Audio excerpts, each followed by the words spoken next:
Presenting the radio show, and I'm going to introduce yourself when you're ready. I am ready. I was born ready. My friend, welcome back to our Quebec radio show. It's always such an honor to have you. I'm going to introduce yourself. Who the hell are you? I'm Joey Shithead from DOA, and nice to be back. It's so cool to have you back, because every time it's because there's new stuff coming out, and I know you guys never stop since the beginning, which is crazy when you think about it. But before we get to the new stuff, let's get back to the startup of DOA. Do you remember the first gig you ever played as DOA? Yeah, it was a little place called the Japanese Hall on the waterfront in Vancouver, and there was a punk rock band playing called the Generators, like really, so you're talking like February 1978, right? And we'd had maybe 2-3 practices, and we knew about 3.5 songs, and we didn't have gear, but we talked to the band and said, hey, can we get up and do a set? And they said, okay, can we use your gear? And they reluctantly let us use the gear. We played the 3.5 songs. Nobody knew who we were. Nobody cared. And when we finished that, we started playing the same 3.5 songs. I say 3.5 because one of them we didn't quite finish. We didn't know the ending. And then we started playing them over again. And then the other band that lent us the gear realized that. And then we got into a wrestling match on stage as they were trying to push us off the stage so they could start playing again. You know, not fist fight, but it got pretty close to it. And I remember at the end of our first performance, I just had my old SG guitar that I always travel with, and I jumped off the stage, and that's all, at least, you know, I hadn't gotten punched out, or I didn't have to, again. So that was our first show. That's crazy when you think about it, and I'm sure you were not expecting to be there, 40 years later and being involved in the first wave of punk rock. No, not at all. I mean, Timmy O'Hannon from Maximum Rock and Roll, rest his soul, well, a friend of mine, we were playing a show with Bad Brains and Discharge. He came up to me, he says, and Joe, you've been playing punk rock for 5-6 years now. Don't you think you should retire? You've been at this for way too long. And I went, hey, Tim, fuck you, right? No, I had no idea, right? Because the thing is, a lot of bands have, take hiatus, they split up, they came back later. But in your case, you stuck to it, even when punk rock was not healthy, was not going well, you guys were still touring and playing. And it's crazy when you think about it, because everybody will get a job, there's no money in there, but you stick to it. Yeah, I mean, I've been driven along. I mean, obviously people have changed along the way, different members. Because DOA was always based on friendship. That's how we started out. Then we happened to have a couple of talented friends like Chuck Biscuits and Randy Rampage to start with, right? So, but everybody's goals in life change as they go. But mine pretty well stayed the same. It was play loud, obnoxious punk rock and try and change the world, right? So I just got different people with me along the way, right? So I think you just have to keep going at it, right? And my big inspiration is a guy by the name of Pete Seeger.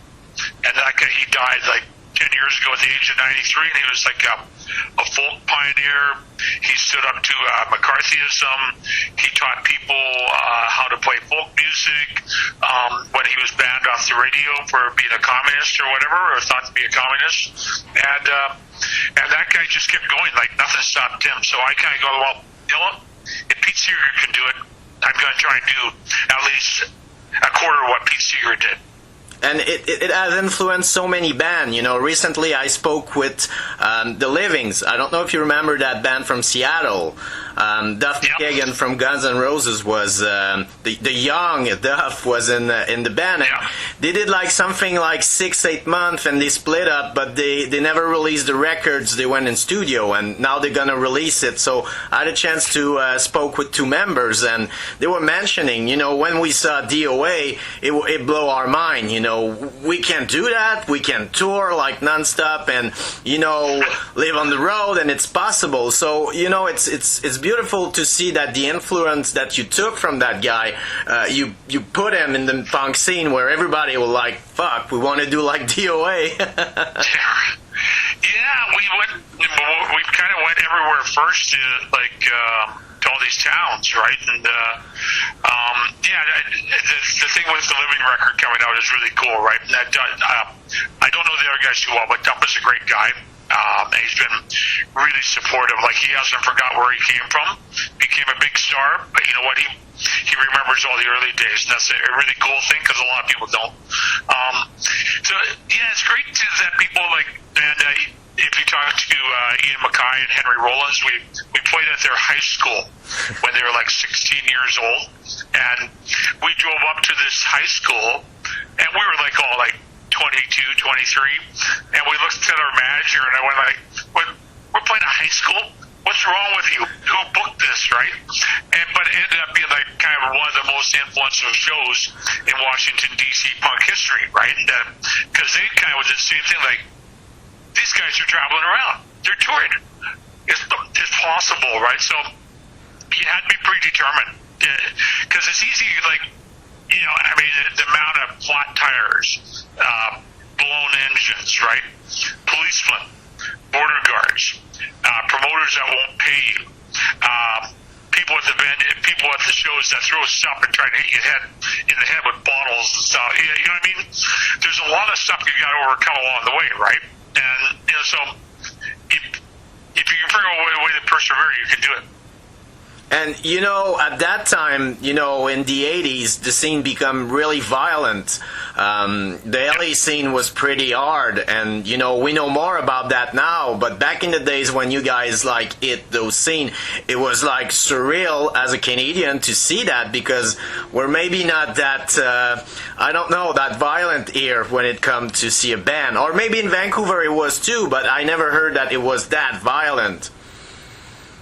No, Vancouver wasn't like that. It would be like being in Quebec or being Toronto or Winnipeg, right? There was a horrible skinhead scene started to happen. They started showing up at shows like 86, 87, 88 was really bad. And we got tons of confrontations with them, because they would come and wreck the shows. Like, so it would be super violent. So the really fun era of punk rock from 78 to 83, 84, the original scene, that had kind of died out, and less people were showing up because it wasn't as fun, and people started fighting. There was one time, in Dallas, we had these guys were sitting in our van, just taking it easy before the show, and these guys were having these skinhead guys were having a rally on the sidewalk. They're talking, these Mexicans are coming, taking our jobs, and they're not Americans, all this bullshit, right? And we're listening to this, and so about a dozen of these guys show up at the show, and the middle of, we used to do Fuck You, and we do a breakdown with just the bass and drums. And at that point, I could dedicate Fuck You to anybody I wanted to. So I pointed to these guys, and and they get really angry. So in those days, what they do, they send forth their biggest guy, and the biggest guy came and he grabbed my mic, and he tried to jam my mic through my teeth, and I ducked. And then I swung my guitar and hit him in the head and broke my guitar. And then all of a sudden they came up and they went, "You come down here." And we went, "No, you come up here." And we all grabbed mic stands and cymbal stands, and ended up with this standoff and finally a bunch of people came along and chucked these guys out, and they smashed the window on our van on the way out, right? Fuck DOA, that kind of. But eventually that died down. I mean, God, I remember one show we got to Minneapolis, and in the parking lot we pull up, and there's a van, and the van had been set on fire, but it was just sitting there. Nobody had bothered towing it away. And we said, "Whose van was that?" Said, "Oh, it's the Exploiters." What happened? Said, "Oh, some skinheads set it on fire while they were inside the venue, right? They burned it while the van was inside, right?" So things were pretty violent. And people were threatening, I'm going to come and knife you after the show, or guys want to. I had a guy in LA who wanted to come back and he says, I got a gun. I'm coming after the show. I'm shooting you. Right. So, and it's just like, I go like, great. I'm a Canadian. I come to a gunfight armed with a hockey stick. This doesn't work. Right? Like, I can fend off the bullets. So maybe if I get the goal stick, I'll have a better chance because we always had hockey sticks in our van, right? So, anyways, but it did cool down, and people grew up, or they got arrested, or they didn't make it. You know what I mean? Or they joined the army or something. I don't know, right? So, yeah. It's true, and it's weird, for our generation to hear that, it was something we're not, really seeing, maybe an accident or something happening in a show, but the scene has really mellowed down, which is a good thing, because it was really bad at that time. The minor threat split up because of that violence, and a lot of band, disband, because it was just, we're not singing about that. We don't want you people to be violence our show. Get the fuck out. It's not that. It's not punk rock. It was a fight, but against the system, not against each other, Yeah, totally. Like, it was never about fighting. It was about doing things, having fun and being together and helping each other out. So, I mean, like the circle pits, when we first saw them, they were all good, but then we did get to LA or to Boston or San Diego, and they were like so violent. We're just going like, holy Christ, and there would always be one guy who would try to go against the circle, would always be going around clockwise. There'd be one guy who tried to go counterclockwise, and that guy ended up with something dislocated, like his shoulder, his knee, or whatever, But there's one guy who tried to go that, and we're going like, are you stupid? Go with the flow. I mean, if you're going to get in there, go with the flow, right? Yeah, it's like I got to say, people are like, people are.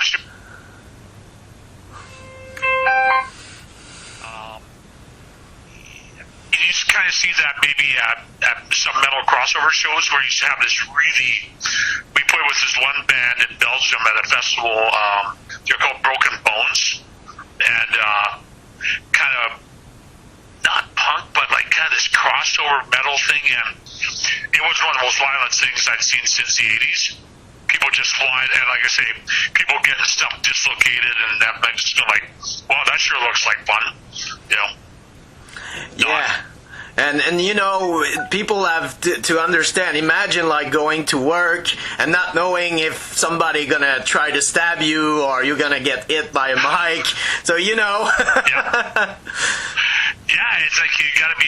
We had to be on our guard, right? So that's for sure, right? So, I mean, tough times, but we made through, and I'm still here to tell the tale, obviously, right? So. Yeah, and I always mention that you guys always fight the system, but you're still doing it. And one thing I want to congratulate is when you've been voted as a counselor. The only way to change the system is to go inside and try to change something. And it's cool to see that you understood that and you did it.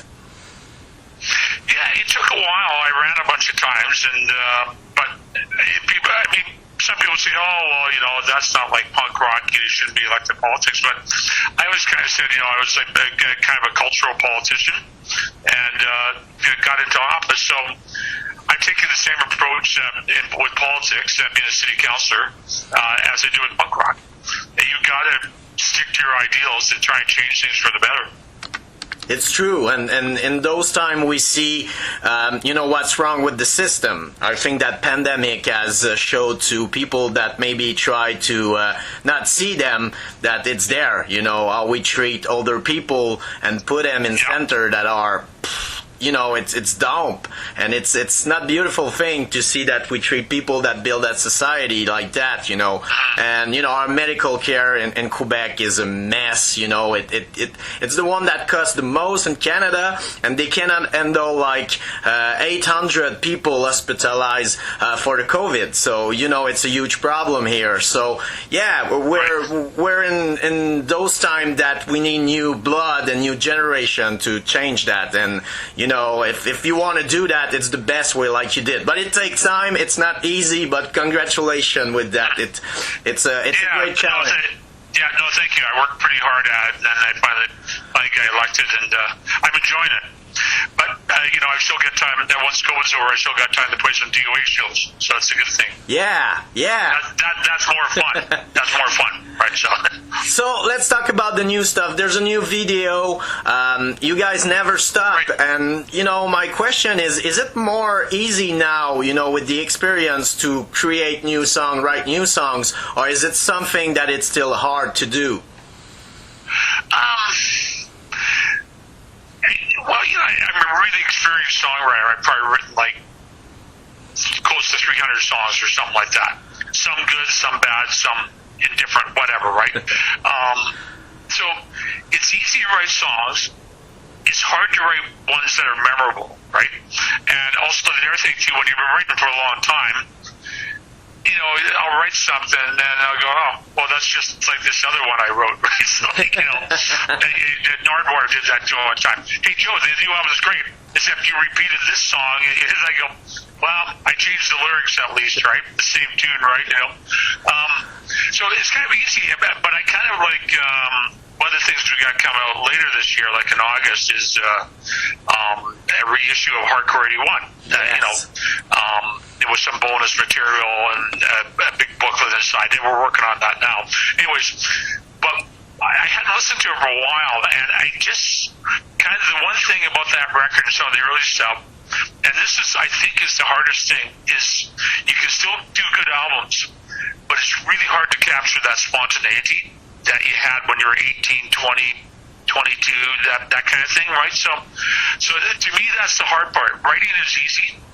Coming up with stuff that people care about or I care about, that's not that hard. I'm really experienced at, and that's a matter of paying attention to what's going on in the world, right? So, which I've always done. But that spontaneity of a young band is like, when you get a good one, it's something to behold, right? And it's hard to repeat, So, and the thing you can't do, you can't go back and repeat yourself. Like, even though I just said I do sometimes with like riffs and stuff like that, right? But you just gotta keep moving forward, right? So, and come up with ideas that people are interested in. And if they're interested, then I guess they'll go and buy it, or they'll show up at your show, type thing, right? So. And things were so different back in the days when you entered the studio. You didn't have much money. You have to rush yourself, So like you said, it's something that goes so fast. And, when you look at it, later, you're like, oh, yeah, we made a mistake there. And, I'm sure it's the point with Hardcore 81. And you never know, if people will like it or not. But now you have more time to work on the songs. And sometimes it can be, something bad in a way that you don't release them, you just work too much, and there's no, like you said, it's not like, okay, done, and just release it, and next thing.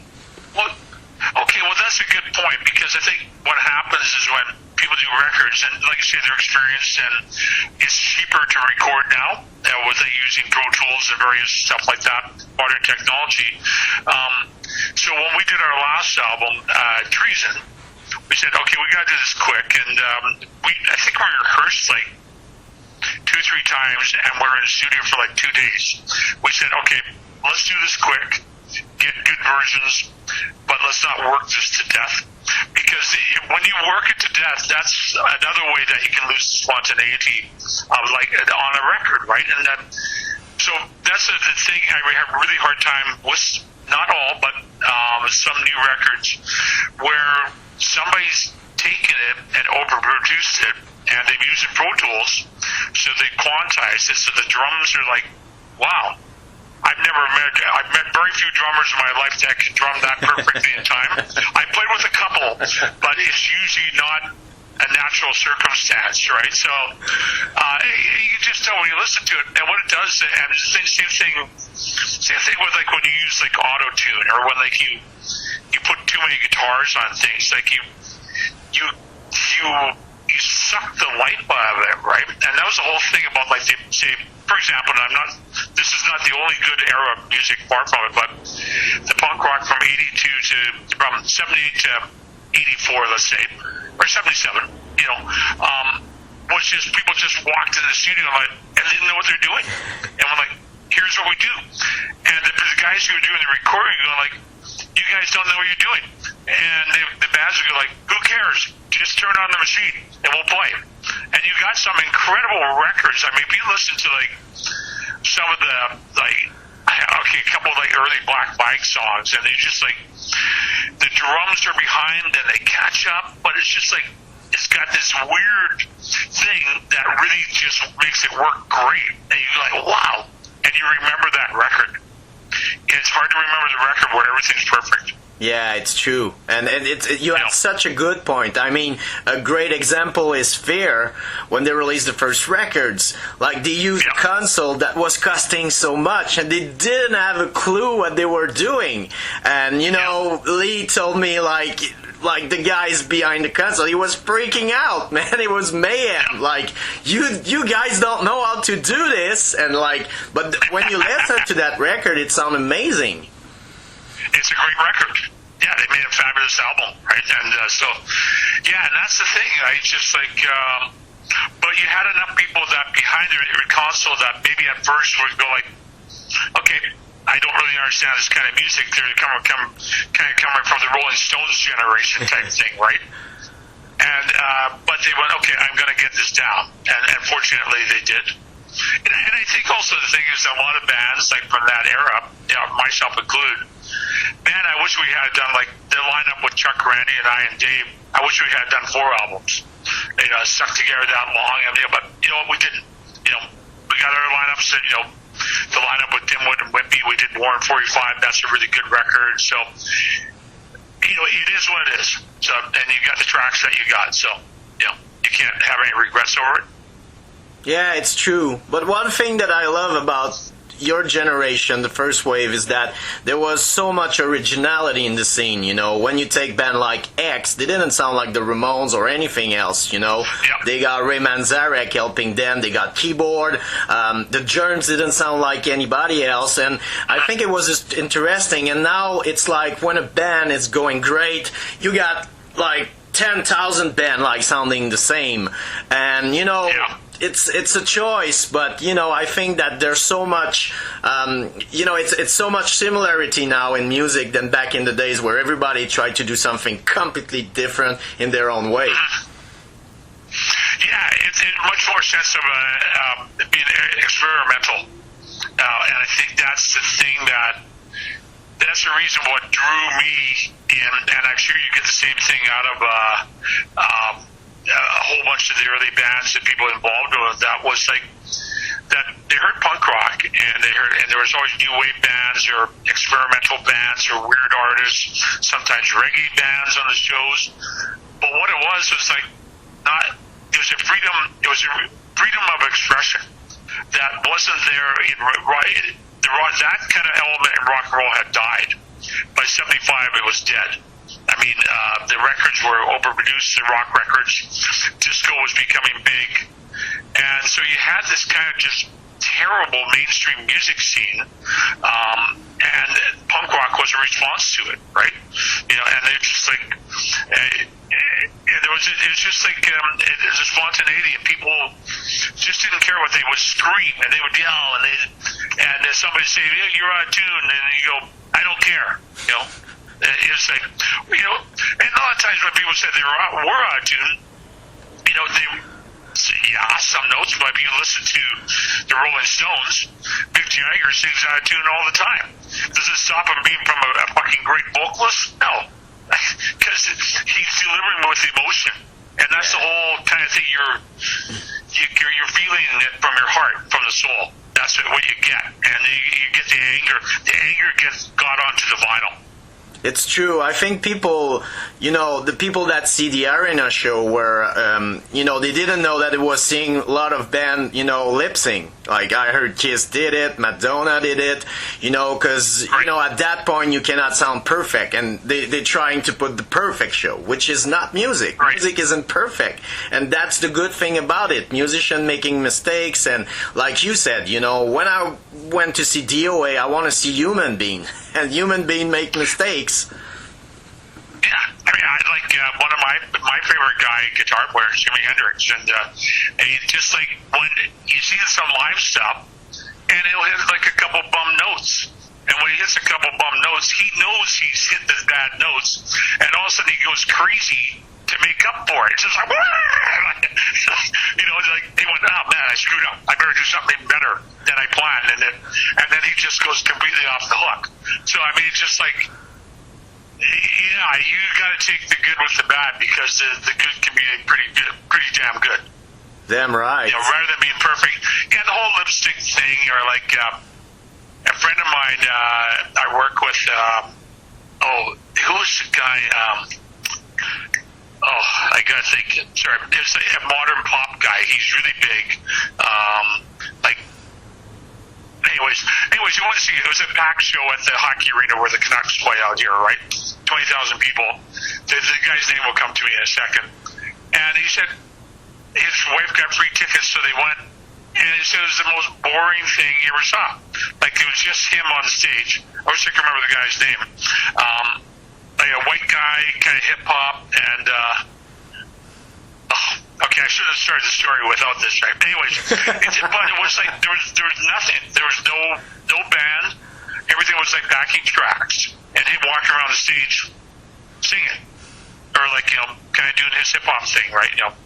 Anyways, it stunk. That's all I'm going to say. I'll stop that story there. And people that really know music, they see that. You feel that. It's not real. And there's so much fake right now in music. So, I think a lot of people gonna dig again in the underground to find, more, like I said, real music. And the thing now with the pandemic is I think that there's way more people aware of what's happening, in the scene, because they have more time. They're listening to a lot of more music. I don't know if you felt that, if you saw that, selling more merch, seeing more views on Spotify or, those streaming application. Yeah, a little bit. I would think that it's gone okay. But I run a small record label, Sudden Death Records, and it's been going along fine. And we haven't slowed down at all during the pandemic because people need something to do. You're totally right. And I think this thing, when the pandemic's finally over, everybody has the vaccine, that people are going to go crazy at shows because they're so I haven't seen, I haven't been to a show for 2 years, right? So at the same time, there's going to be a million bands trying to cash in on that, right? So whatever, right? So, but you're going to see some great bills because there'll be too many bands traveling, so you'll have to combo a whole bunch of great bands together, I think, and maybe play a bigger place, right? So. Yeah, you're right. It's interesting. I think so. They're gonna be maybe 5 great bands together, and like you said, there's gonna be every band's gonna tour. But I think that maybe people will whine less, maybe for a year or two, because human is human. But people were taking so much thing for granted, and now we know that nothing is for granted anymore. Everything has changed that day.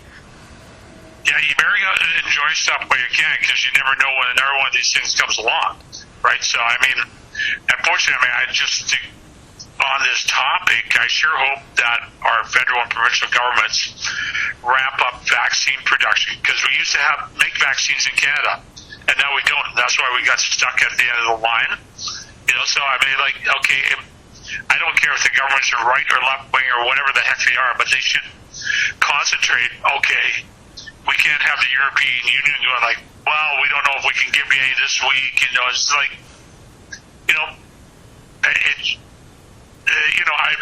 whatever. It sucks, right? So they have people waiting that shouldn't be waiting, right? So, anyways, knock on wood, it all goes good from here, right? Yeah, Justin Trudeau should do like DOA, do it yourself.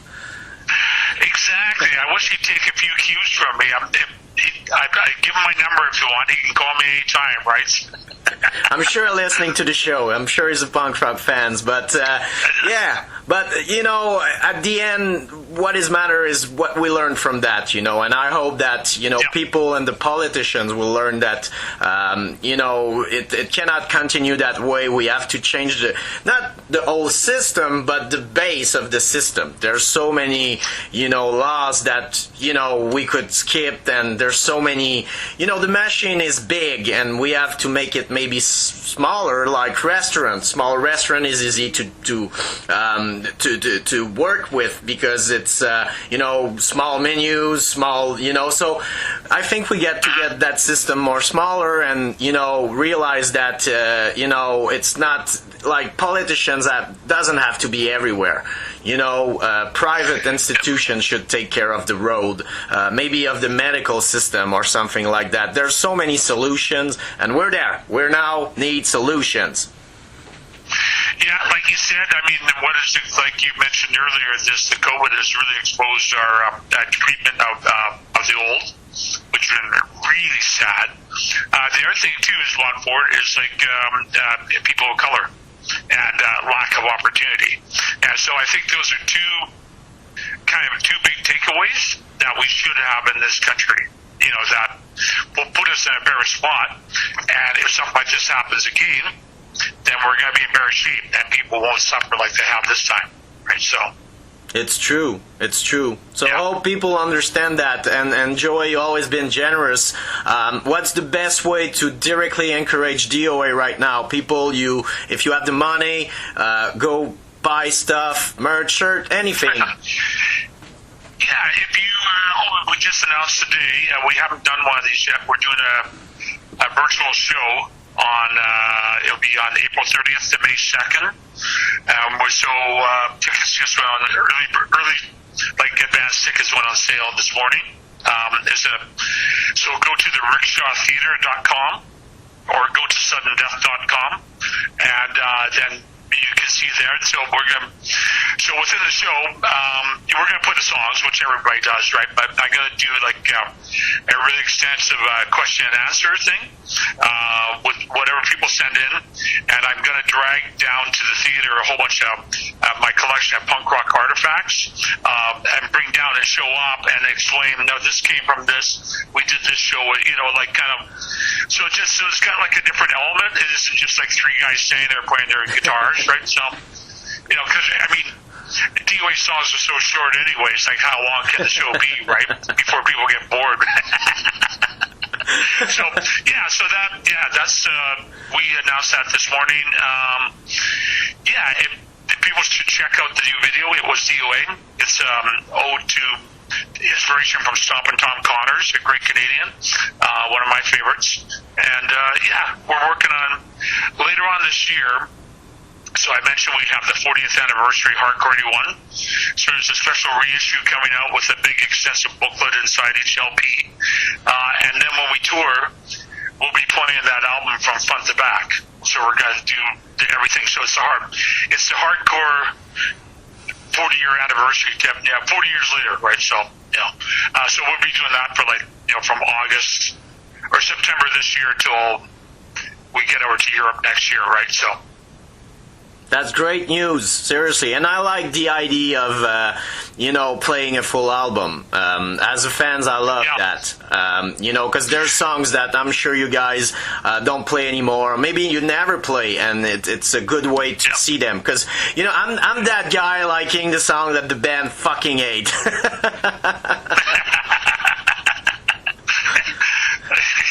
fair enough, right? So, there's some songs on that record. It's a great record, and there's probably 3 or 4 that I don't think I've played in like 25 or 30 years. So I'm relearning them on guitar, right? So, which is good for me. These are get back to the roots and stuff like that. And that album is so short; it's only 18 minutes. So we will play some other stuff too. If we just play that album, everybody go like, where the hell did those guys go? That was 18 minutes. I want my money back. Do like the first show. Do it again after. I think. Hey, I saw the Ramones in 1977. About 100 people showed up. They sold 2 tickets to a big ballroom in Vancouver. They weren't known, so they made a free show. And this is the first time they were there. The first album was out, and so about 100 of us showed up at a ballroom that holds 1,200. And they played the first album from front to back. And when it was done, they just walked off stage, and that was it. And we all went like, oh, so that's how you play punk rock, right? And And we all looked at each other like that was the most incredible thing we'd ever, because we've seen punk rock on TV, but then actually the originators came and played in our hometown, and we went like, holy shit, was that ever good? And they played for like half an hour or so, 35 minutes. That was it. The show was over. You know, so. A lot of people have mentioned that DOA is the first punk rock Canadian band, but when you started up, were there other punk bands that you were aware of? Yep. There was the one, kind of a bit more new wave in Toronto. There was, the guys did the Diodes, right? And we moved to Toronto. I had our band before DOA called the Skulls. And so we played with the Ugly and the Valtones and the B-Girls out in Toronto. We lived out in Toronto for about 5 months in 77, 78. And there's also, who else would have been around? Before, in Vancouver, the very first punk rock band was called the Furies. Furies, and there was a girl band called the Dish Rags, great band, friends of ours, right? So we played with lots. And then the third punk rock band out in Vancouver was the Skulls, which eventually morphed into DOA and the Subhumans because we split up. So, yeah, so we weren't the first band, but we were just like, you know, whatever, we played the most, right? So, put out the most records. So, I guess we're the best known one, I suppose, right? So. Thank you so much, Joey. You've always been generous for me and my radio show, and I appreciate it since the beginning. It's been 13 years, and we did something like maybe 10 or 12 interviews, and it's always interesting. And thank you, because most of punk rockers at your age don't have, even not your age, don't have a good memory, so they don't remember a shit sometimes. You have a good memories. I try my best, right? So, yeah, no, it's great to talk to you again, and anytime, and I'm hoping, I don't think we'll get out to Quebec in this fall, but in the spring next year. We're supposed to be out there last year. We're supposed to be in your hometown this fall, and then I think it's gotten pushed back. We're gonna tour around British Columbia in the fall, and that's all we're gonna do, right? So next year will be a big year, though, right? So we're gonna be ready. Great to talk to you. All right. And next time it's me paying the shooter. Last time you pay me a shooter, it's my time next time. Sounds good. I'll remember that. Thank you so much, Joey. Have a nice day, and thank you again. Okay. Bye. All right, you take care. Nice. All right. Ciao. Cheers.